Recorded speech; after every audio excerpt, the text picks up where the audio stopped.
नमस्ते स्टूडेंट्स, मैं केम दिव्या आप सभी का बहुत बहुत स्वागत करती हूँ हमारे यूट्यूब चैनल विद्यापीठ ग्रेजुएशन क्लासेस में, जिसमें हमारा आज का टॉपिक है important question for the exam BA first year मनोविज्ञान पेपर सेकेंड, जिसमें हम आज जानने वाले हैं लघु उत्तरीय प्रश्न। इसके पहले पार्ट में हमने ट्रिपल टिक के बारे में पढ़ा था, ट्रिपल टिक के जितने भी क्वेश्चंस थे। आज हम डबल टिक के क्वेश्चंस, मतलब कि जो एग्ज़ाम में प्रीवियस ईयर के एग्ज़ाम में 2 बार पूछे गए हैं वैसे क्वेश्चन। तो आइए जानते हैं। इसमें हमारा पहला क्वेश्चन है पिछड़ा बालक। पिछड़ा बालक किसे कहते हैं, उसके विशिष्ट लक्षण क्या हैं, और इसी को दूसरे तरीके से पूछा जाता है कि मानसिक रूप से पिछड़े बच्चों के लक्षणों के बारे में बताइए। इसका उत्तर होगा कि जो बच्चा कक्षा का औसत कार्य नहीं कर पाता है और कक्षा के औसत छात्रों से पीछे रहता है। औसत मीन्स एवरेज, उसे ही पिछड़ा बालक कहते हैं। कहने का तात्पर्य यह है कि बच्चों के समूह में एक होते हैं प्रतिभाशाली बालक, ठीक है, और दूसरे होते हैं मध्यम वर्गीय, और तीसरे होते हैं पिछड़ा, ठीक है। तो जो मध्यम वर्गीय है उसे ही औसत छात्र कहते हैं, और जो एकदम ही कुछ भी समूह के अकॉर्डिंग नहीं कर पाता है काम, चाहे फिर उसे आप कोई सा भी काम कर दे दीजिए, वो हमेशा काम लेट लतीफ़ करेगा, गलतियां बहुत सारी करेगा या फिर कुछ नहीं करेगा, ठीक है। तो यदि प्रतिभाशाली बालक की शैक्षिक योग्यता अपनी आयु के छात्रों से कम है तो उसे भी पिछड़ा बालक कहेंगे। मतलब शैक्षिक योग्यता मतलब कि चीज़ें वो बहुत जल्दी जल्दी सीख जाता है। जो प्रतिभाशाली बालक है वो चीज़ें बहुत जल्दी जल्दी सीख जाता है, पर जो उसके सिलेबस में है वो चीज़ें उसे पता ही नहीं है। तो इस प्रकार के प्रतिभाशाली बालक भी पिछड़े बालक के कैटेगरी में आएंगे। तो हम कह सकते हैं कि पिछड़े बालक वो हैं जो उस गति से आगे बढ़ने में समर्थ हैं जिस गति से उनकी आयु के अधिकांश छात्र, अधिकांश साथी आगे बढ़ रहे हैं। यदि वे सारे कार्यों को करने में असमर्थ हैं अपने साथियों के साथ, तो वे पिछड़े बालक कहलाएंगे। अगर इसके विशिष्ट लक्षणों की बात करें तो इनका पहला लक्षण होगा कि इनकी सीखने की गति धीमी होगी। दूसरा होगा जीवन के नैराश्य का अनुभव, मतलब वो अपने आप को बहुत ही कमजोर महसूस करेंगे। निराशा रूपी प्रवृत्ति उनके अंदर विद्यमान दिखाई देगी, जैसे कुछ हारे हुए होते हैं बच्चे, उस टाइप के। तीसरा है कि समाज विरोधी कार्यों की प्रवृत्ति होगी। चौथा, व्यवहार संबंधियों में समस्याओं की अभिवृत्ति, मतलब कि लड़ाई या मारपीट करना, ठीक है। मतलब सभी बच्चों के साथ में वो खुद को असहज महसूस करेंगे। पांचवा है जन्मजात योग्यताओं की तुलना में कम शैक्षिक उपलब्धि, मतलब जो जीवन पर्यंत सारे बच्चे सीखते रहते हैं, सीखते हुए आते हैं, जन्म के बाद से वो सभी कार्यों में भी वो पीछे रहेंगे। छठवां है सामान्य विद्यालय के पाठ्यक्रम से लाभान्वित होने में असमर्थता। सातवां लक्षण होगा इनका कि ये मंद बुद्धि होंगे या सामान्य बुद्धि होंगे या अति श्रेष्ठ बुद्धि का प्रमाण देने वाले होंगे। मतलब कि जैसे कुछ बच्चों को देखा होगा आपने कि आता जाता है नहीं कुछ और दिखाएंगे कि उनको सब कुछ आता है, तो वो भी किस कैटेगरी में आएंगे? पिछड़े बालक की कैटेगरी में। 8वां है कि बुद्धि परीक्षाओं में निम्न बुद्धि लब्धि, जिनकी बुद्धि लब्धि 70 से 80 तक के बीच में आती है, वो भी पिछड़े बालक की कैटेगरी में आते हैं। 9वां है अपनी व नीचे की कक्षा का कार्य करने में भी असमर्थ होते हैं। 10वां है मानसिक रूप से अस्वस्थ व असमायोजन व्यवहार आदि। कुछ बच्चे ऐसे भी होते हैं जो मानसिक रूप से उनकी कंडीशन नहीं होती है पढ़ाई लिखाई करने की, उन्हें हम व्यवहारिक कार्यों के माध्यम से सिखाना पड़ता है। या तो वो बोलने में असमर्थ हों, चीज़ें समझने में असमर्थ हों, जैसे नॉर्मल बच्चे व्यवहार करते हैं वैसे उस तरीके से वो व्यवहार भी नहीं करते हों, तो ये सारे बच्चे किस कैटेगरी में आएंगे? पिछड़े बालक की कैटेगरी में। अब हमारा नेक्स्ट क्वेश्चन है परिपक्वता का अर्थ, मतलब कि परिपक्वता किसे कहते हैं? तो विकासात्मक मनोविज्ञान में परिपक्वता के संप्रत्यय को प्रयोग में सर्वप्रथम गैसल ने लाया था। उन्होंने परिपक्वता पद की व्याख्या करते हुए कहा, इसे कोशों तथा पेशियों में समय के साथ होने वाला परिवर्तन बताया है। मतलब जो शरीर में विभिन्न प्रकार के कोश होते हैं, जो जन्म के बाद से अपनी आकृति के साथ साथ और किस में वृद्धि करते हैं? जब उन कोशों में वृद्धि होती है, ठीक है, तो जैसे स्नायु कोश हो गया, ठीक है, तो जब इनमें वृद्धि होती है तभी जाकर के बालक का विकास शारीरिक रूप से मानसिक रूप से हो पाता है।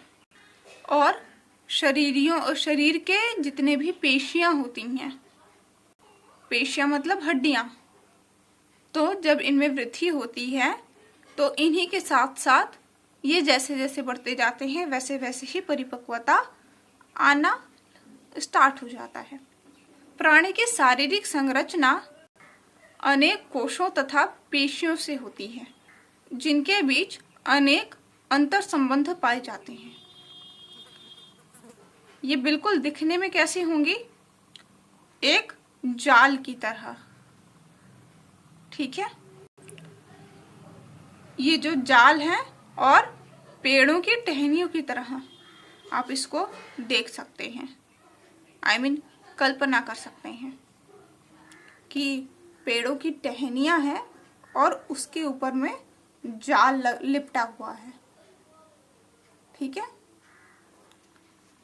तो ये शरीर भी अंदर से कुछ वैसा ही दिखता है और समय के साथ साथ ये अंतर संबंध जो होते हैं वो दृढ़ होने लगते हैं।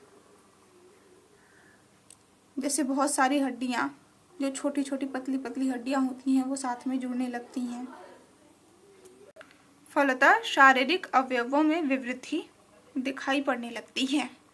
शरीर की आंतरिक व्यवस्था में घटित होने वाले परिवर्तन, मांसपेशियों की दृढ़ता और प्रौढ़ता एवं अवयवों में होने वाला विकास वास्तव में परिपक्वता प्रक्रिया का ही परिणाम है।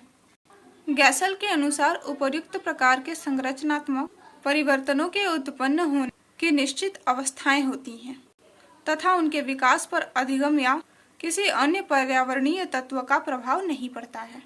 परिपक्वता के बिना प्राणी अधिगम प्रक्रिया में सफल नहीं हो सकता, अर्थात अधिगम हेतु परिपक्वता आवश्यक है। ये था परिपक्वता। अब हम जानेंगे कि मानव विकास में अधिगम की भूमिका क्या है।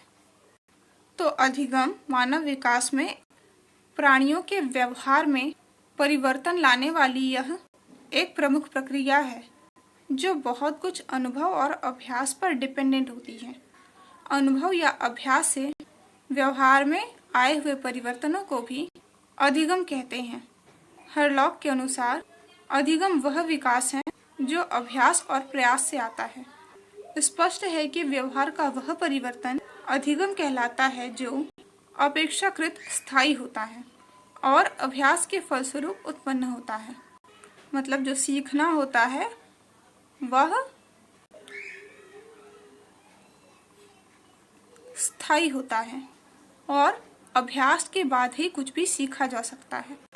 अधिगम द्वारा परिवर्तन के लिए वांछित अवयवों एवं तंत्रिकाओं में परिपक्वता का आना तथा पश्चात सीखने का अवसर मिलना भी आवश्यक है। एक नवजात शिशु को चाहे कितना भी अभ्यास या प्रयास कराया जाए परंतु वह चलना नहीं सीख सकता है, क्योंकि वांछित अवयवों एवं मांसपेशियों में अभी परिपक्वता नहीं आई है। कुछ अधिगम अनुसरण के द्वारा भी आता है और कुछ तादात्म्यकरण से आता है। अनुसरण जैसे बड़े करते हैं उसे देखकर कि बच्चा भी वैसा ही करता है। और तादात्म्यकरण में क्या है अंतर?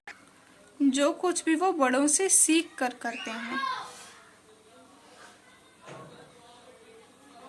अनुसरण में जैसे हम पेंसिल से लिखवाते हैं बच्चों को कॉपी पे, वो हो गया अनुसरण। तादात्म्यकरण में व्यवहार आ गए, वो जिस भी प्रकार से व्यवहार करता है, मतलब आपको खुद ही लगेगा कि वो किसी की कॉपी नहीं कर रहा है, वो अपनी इच्छा से कर रहा है। ठीक है, तो वो क्या होगा? तादात्म्यकरण। नेक्स्ट क्वेश्चन है हमारा अनुकरण या तादात्म्यकरण। या इसको इस तरीके से भी पूछा जा सकता है कि मानव विकास में अनुकरण तथा तादात्म्यकरण की भूमिका बताइए। तो दूसरे व्यक्तियों के व्यवहार को देखकर स्वयं भी वैसा ही व्यवहार करना अनुकरण कहलाता है, अनुसरण कहलाता है। अनुकरण और अनुसरण दोनों एक ही शब्द हैं। शब्द अलग अलग हैं, अर्थ एक ही है। बालक बालिकाएं प्रायः ही अपने माता पिता के व्यवहारों क्रियाओं को देखकर अनुकरण करना चाहती हैं। जैसे माँ बाप को पूजा करते हुए देख बच्चे पूजा करने लग जाते हैं, जबकि आता नहीं है उन्हें कुछ। अनुकरण द्वारा अधिगम या किसी प्रारूप जैसे माता पिता या अन्य प्रौढ़ के प्रेक्षण द्वारा अधिगम अधिक तीव्र गति से होता है। बच्चा अच्छी तरह से तैरना नहीं सीखेगा यदि वह एक खराब तैराक का अनुकरण करे तो। स्मिथ और लॉरेंस के अनुसार, डॉक्टर स्मिथ SMITH और लॉरेंस ने कहा है कि अनुकरण वह क्रिया है जिसके द्वारा अन्य व्यक्ति, मतलब मॉडल के रूप में, के शब्दों, हाव भावों अथवा व्यवहार की पुनरावृत्ति या नकल की जाती है। वो क्या कहलाता है? अनुकरण या अनुसरण। अनुकरण के उदाहरण परिवार, पाठशाला में प्रचुर मात्रा में मिलते हैं।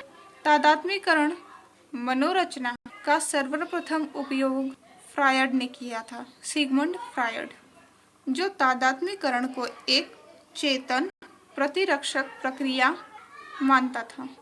तादात्म्यकरण की प्रक्रिया में व्यक्ति अचेतन रूप में किसी अन्य व्यक्ति की विशेषताओं को अपना लेता है, जबकि उसे ऐसा करने की चेतन जानकारी नहीं होती।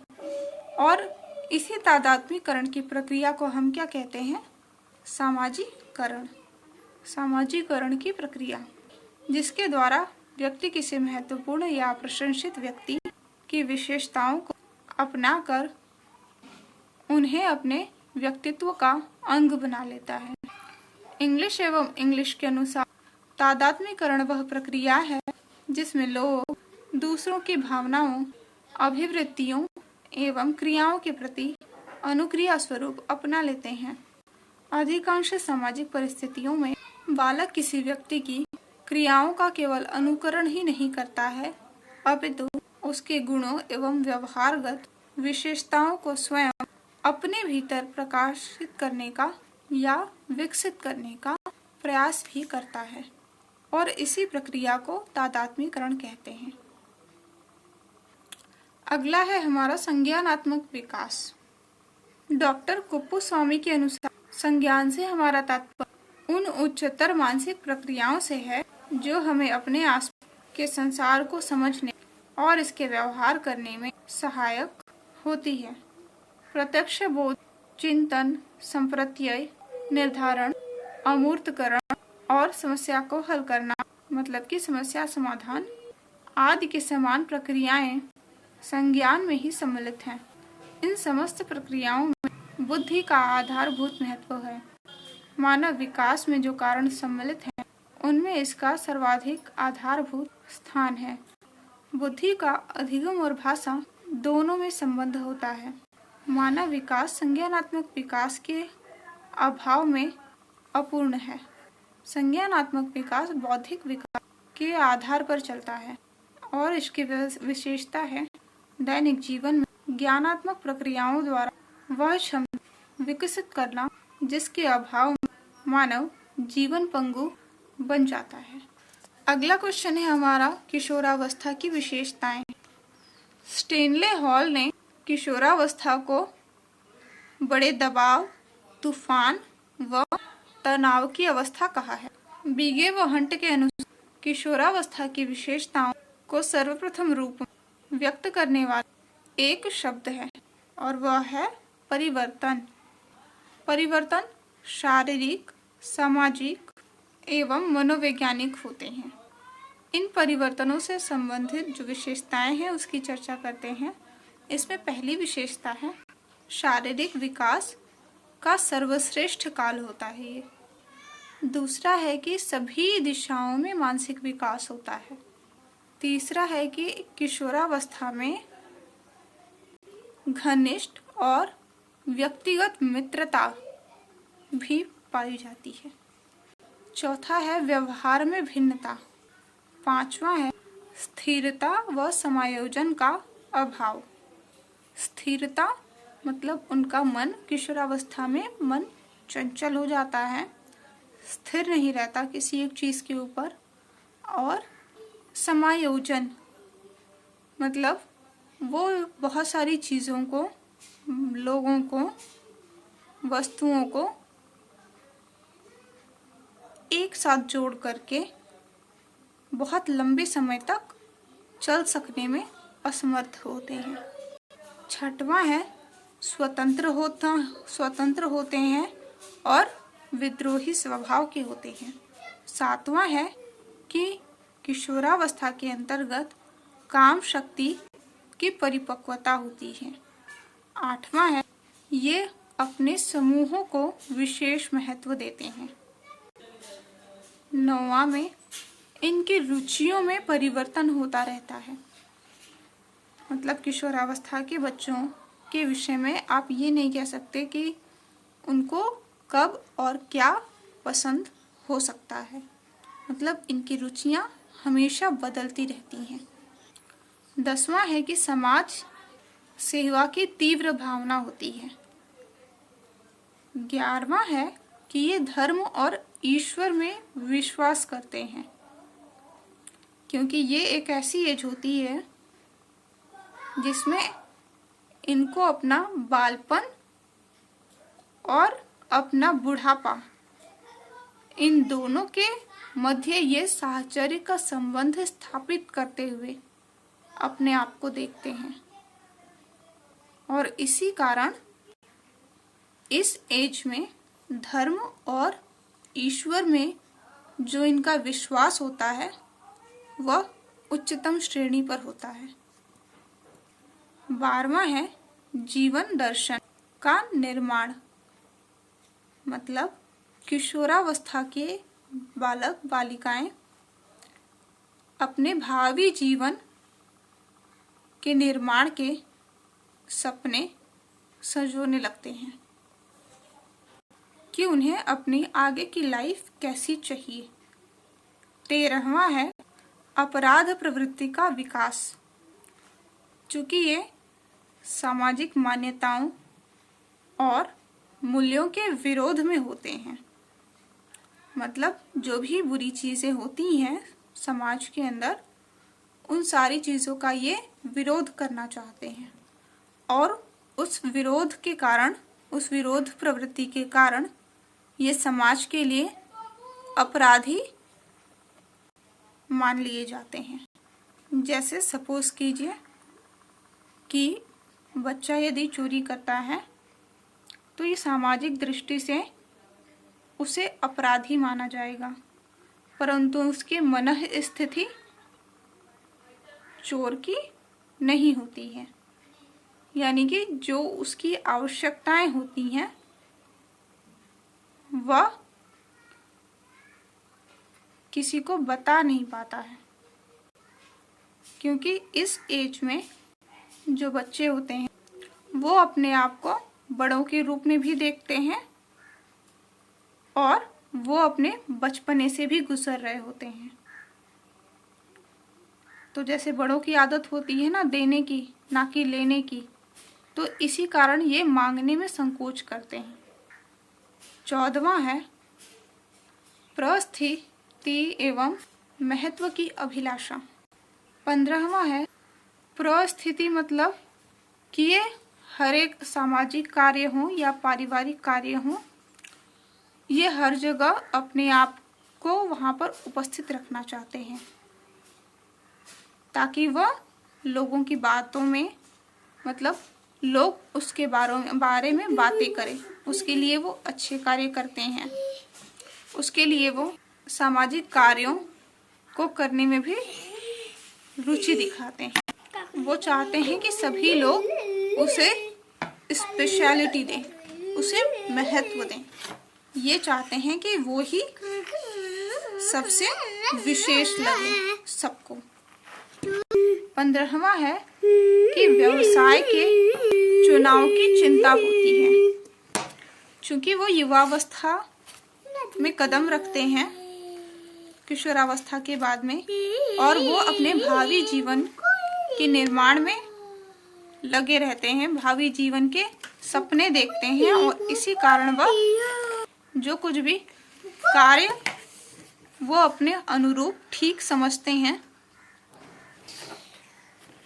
उसी के चुनाव में कौन, मतलब सबसे बेहतर कौन सा रास्ता उनके लिए सबसे बेहतर होगा, इसकी चिंता भी उन्हें लगी रहती है। 16वां है संवेगात्मक विकास।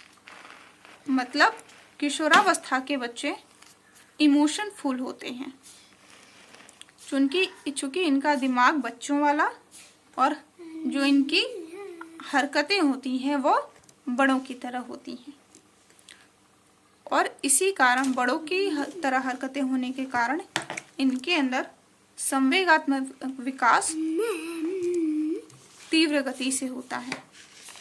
वो सारी चीज़ों को समझने का प्रयास करते हैं। 17वां है आत्मसम्मान की प्रवृत्ति। किशोरावस्था की उम्र में बच्चों के अंदर आत्मविश्वास, आत्मसम्मान की प्रवृत्ति भी देखी जाती है। इनके लिए इस कंडीशन में आत्मसम्मान बहुत ही इम्पोर्टेंट होता है। अगर छोटी सी भी चीज़, जैसे इनके छोटे भाई बहन या फिर बड़े माता पिता अगर भरे बहुत सारे लोगों के बीच में डांट दें या फिर कुछ गलत कह दें इनके बारे में, तो इनके आत्मसम्मान को ठेस लगता है, ऐसा लगता है इनकी बेइज्जती हो गई है। और वास्तविकता जबकि ऐसा होता नहीं है, लोग उस चीज़ को भूल जाते हैं, पर ये उस चीज़ को बहुत दिनों के लिए अपने अंदर दबाए रखते हैं, उसे याद रखे रहते हैं। 18वां है कि कल्पना की बाहुल्यता इनमें बहुत होती है। मतलब किशोरावस्था के बालक कुछ भी करने में, मतलब उसे परिपक्वता के साथ में पूरा करने में, मतलब जो भी कार्य वो अपने हाथ में लेते हैं जैसे किशोरावस्था के बच्चे बहुत छोटे होते हैं किसी भी बड़े बिजनेस के लिए या फिर जॉब एंड ऑल के लिए, ठीक है। परंतु ये इसी एज में इन सारी चीज़ों के कल्पना करते हैं, कल्पना करने लगते हैं, है ना। ये था सारा डबल टिक का क्वेश्चन। अब हम जानेंगे सिंगल टिक के सारे क्वेश्चन। सिंगल टिक मतलब जो एग्जाम में, जो प्रीवियस एग्जाम में एक बार आए हों, ठीक है। तो इसमें पहला है गर्भकालीन अवस्था। तो गर्भकालीन अवस्था को अध्ययन की दृष्टि से 3 भागों में बांटा गया है। गर्भकालीन मतलब गर्भ के अंदर, मतलब जब जन्म नहीं हुआ होता है उस कंडीशन में। पहला क्या होता है, इसमें जो 3 भाग होते हैं उसमें पहला होता है बीजावस्था, दूसरा है भ्रूणावस्था और तीसरा है गर्भस्थ शिशु की अवस्था। बीजावस्था क्या होता है ये जानते हैं। तो ये अवस्था गर्भाधान से लेकर के 2 सप्ताह तक का होता है। इस अवस्था में जो मूल जीवाणु होता है वो एक अंडे के आकार का होता है। जीवाणु जिसे हम नग्न आँखों से नहीं देख सकते हैं, वो किस रूप में होता है, एक अंडे के आकार के रूप में होता है। और उसे कहते क्या है, जाइगोट। क्या कहते हैं, जाइगोट। 1 सप्ताह तक यह अंडा गर्भाशय में तैरता रहता है, परंतु भोजन ना मिलने के कारण चिपक कर खुराक लेने लगता है। कहाँ चिपकता है, गर्भाशय के दीवार पर। दूसरा है भ्रूणावस्था। चूंकि बीजावस्था में इसकी अपनी बहुत ज्यादा ताकत नहीं होती है, और भ्रूणावस्था यह अवस्था तीसरे सप्ताह से लेकर दूसरे महीने तक चलती है। इसमें विकास की गति अत्यंत तीव्र होती है और तीव्र होने के कारण बहुत सारे परिवर्तन होते हैं। दूसरे महीने के अंत तक भ्रूण की जो लंबाई होती है वह 1.25 इंच तक तथा वजन जो होता है वह 2 ग्राम का हो जाता है। कहते हैं कि ये जो हमारी उंगली की पहली लाइन होती है और ये टॉप ऑफ द फिंगर्स, यहाँ से लेकर के यहाँ तक की बीच की लंबाई 1 इंच और ये आधा, दूसरे का आधा, ये कितना हुआ 1.25 इंच। मतलब भ्रूण कितना बड़ा होता है, इतना बड़ा होता है, और ये 2 ग्राम का होता है। इस अवस्था के अंत तक जो पिंड होता है वह मानव का रूप लेने लगता है। इस अवस्था में सिर का आकार अन्य अंगों से अपेक्षाकृत बड़ा होता है। मतलब इतने छोटे से में इतना बड़ा इसका सिर ही दिखाई देता है। आपने अगर कभी अल्ट्रासाउंड रिपोर्ट अगर देखा होगा, ठीक है, प्रेग्नेंट लेडीज का, तो ये इतना बड़ा इसका सिर होता है और इतने में इसकी पूरी बॉडी होती है। यह अवस्था जो होती है वो मानव शरीर के विभिन्न अंगों के विकास की अवस्था होती है। अब बात करते हैं तीसरे की, जो गर्भस्थ शिशु की अवस्था है। तो यह अवस्था तीसरे महीने से लेकर जन्म लेने के पूर्व तक की अवस्था है। इस अवस्था में गर्भस्थ शिशु के भार एवं आकार में वृद्धि होती है। 5 महीने में इसका भार 10 औंस तथा लंबाई 10 इंच हो जाती है। 10 इंच मतलब ये एक हाथ के बराबर, ठीक है। आपका एक जो हाथ होता है ये इस हाथ के बराबर। और 8वें माह में शिशु का भार 5 पौंड मतलब लगभग 2.5 किलो से अधिक का हो जाता है और लंबाई 18 इंच की हो जाती है। मतलब टोटल इतना बड़ा, ठीक है, इतना बड़ा।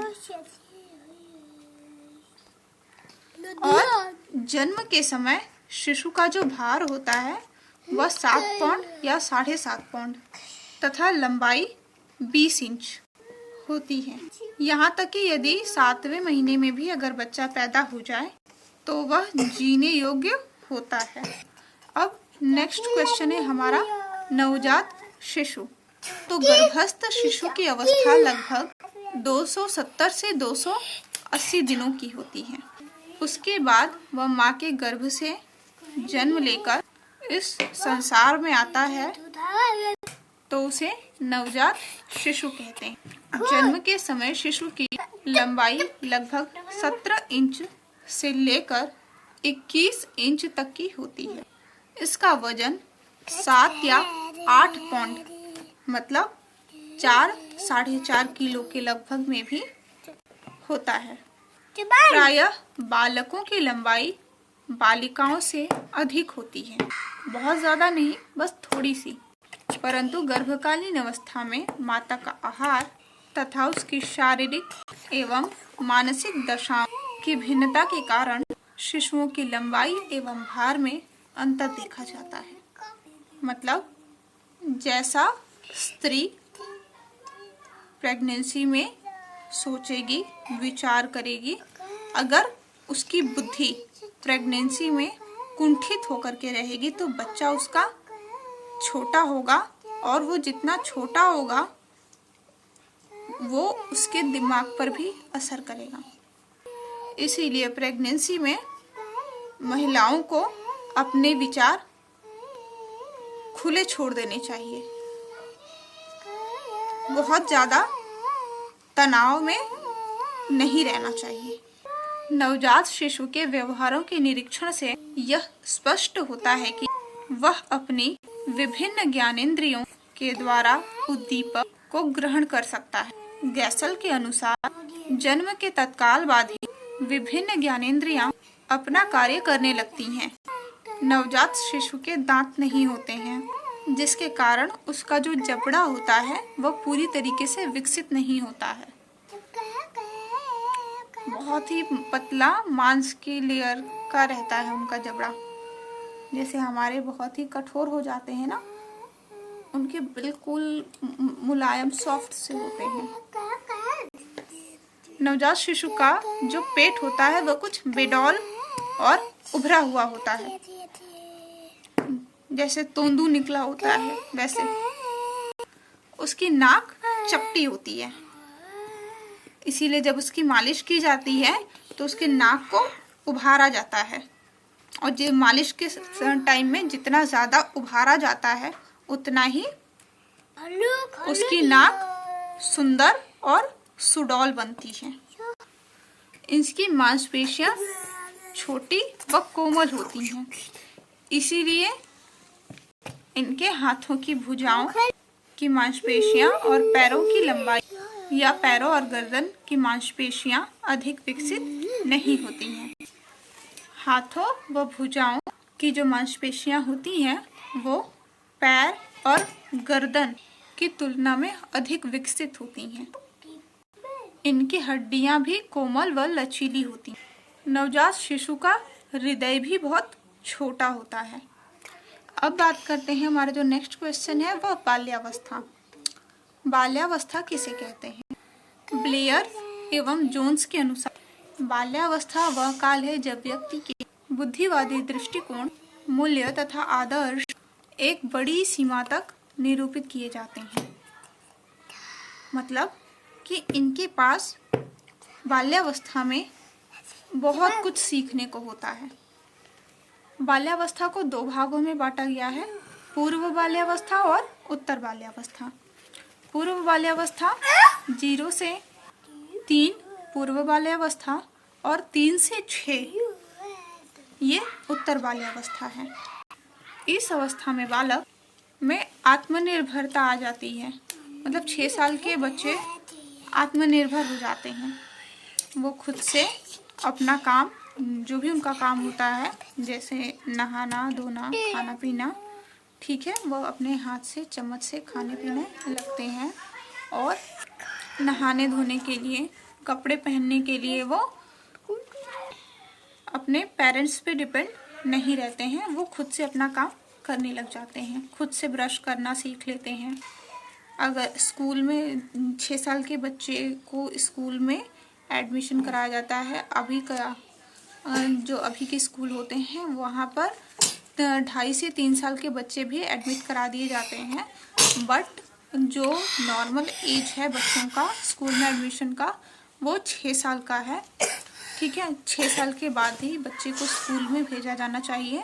0 से 6 साल के बच्चों का अध्ययन पाठशाला उसका घर ही होता है, इसीलिए जो कुछ भी उन्हें सिखाना है प्यार से घर पर ही सिखाइए। क्योंकि जब आप जबरदस्ती आप उसे स्कूल में भेजने लगते हैं तो उससे उनके मनःस्थिति पर दबाव तो पड़ता ही है, साथ ही बहुत सारी नेगेटिविटीज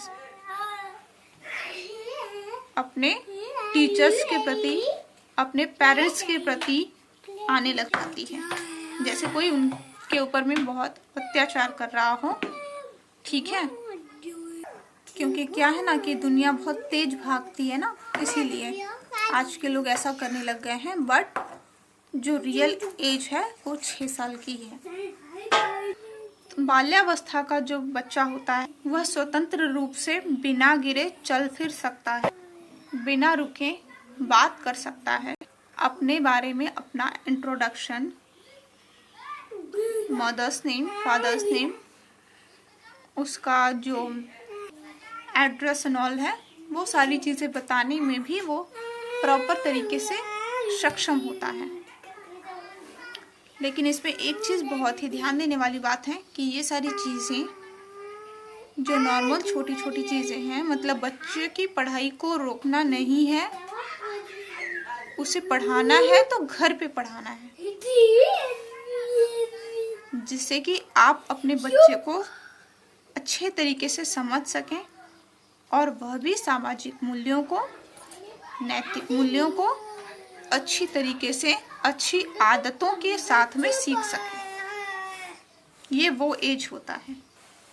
उसके बाद में घर तथा विद्यालय में उसका शारीरिक विकास होने लगता है।